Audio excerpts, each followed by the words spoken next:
Christmas അവധിക്ക് അച്ഛനോടൊപ്പം Christmas ആഘോഷിക്കുന്നതിനായി 1971 December 24-ന് അമ്മയോടൊപ്പം 17-കാരിയായ Julian കോപ്കെ പെറുവിൻ്റെ തലസ്ഥാനമായ ലിമയിൽ നിന്നും അവളുടെ അച്ഛൻ താമസിക്കുന്ന പുകാൾപ്പ നഗരത്തിലേക്ക് പാസഞ്ചർ വിമാനമായ ലാൻസ ഫ്ലൈറ്റ് 508 എന്ന വിമാനത്തിൽ യാത്ര പുറപ്പെട്ടു. ഏതാണ്ട് അരമണിക്കൂർ പിന്നിട്ട സമയത്ത് ശക്തമായ ഇടിമിന്നലേറ്റ് ജീവനക്കാരടക്കം 92 പേർ യാത്ര ചെയ്തിരുന്ന ആ വിമാനം തകർന്ന് ആമസോൺ കാട്ടിനുള്ളിലേക്ക് വീണു. തുടർന്നുള്ള 10 ദിവസങ്ങൾ ഹെലികോപ്റ്ററുകളിൽ രക്ഷാദൗത്യ സംഘങ്ങൾ അപകടമുണ്ടായി എന്ന് കരുതപ്പെടുന്ന സ്ഥലത്തിനു ചുറ്റും പറന്ന് ക്രാഷ് സൈറ്റ് കണ്ടെത്താൻ ശ്രമിച്ചു. എന്നാൽ തകർന്ന വിമാനം കണ്ടെത്താൻ കഴിയാത്തതോടെ തിരച്ചിൽ നിർത്തുകയും വിമാനം മിസ്സിംഗ് ആണെന്ന് പ്രഖ്യാപിക്കുകയും ആ വിമാനത്തിലുണ്ടായിരുന്ന 92 പേർ മരിച്ചതായും അനുമാനിച്ചു.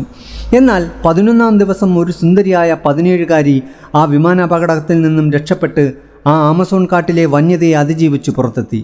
ചെറിയൊരു ഫ്രോക്കായിരുന്നു അവളുടെ വസ്ത്രം. കാലുകളിൽ ഒരു ചെരുപ്പ് മാത്രമേ ഉണ്ടായിരുന്നുള്ളൂ. ശരീരമാസകലം മുറിവേറ്റതും ചോരപ്പാടുകളും. ഒരു കണ്ണ് വീർത്ത് തടിച്ചിട്ടുണ്ടായിരുന്നു. വലത് ഷോൾഡറിലെ ആഴമേറിയ മുറിവിൽ നിന്നും അസഹനീയമായ ദുർഗന്ധവും പുഴുക്കളും പുറത്തേക്ക് വമിക്കുന്നുണ്ടായിരുന്നു. അവളുടെ പേര് ജൂലിയൻ കോപ്കെ എന്നായിരുന്നു.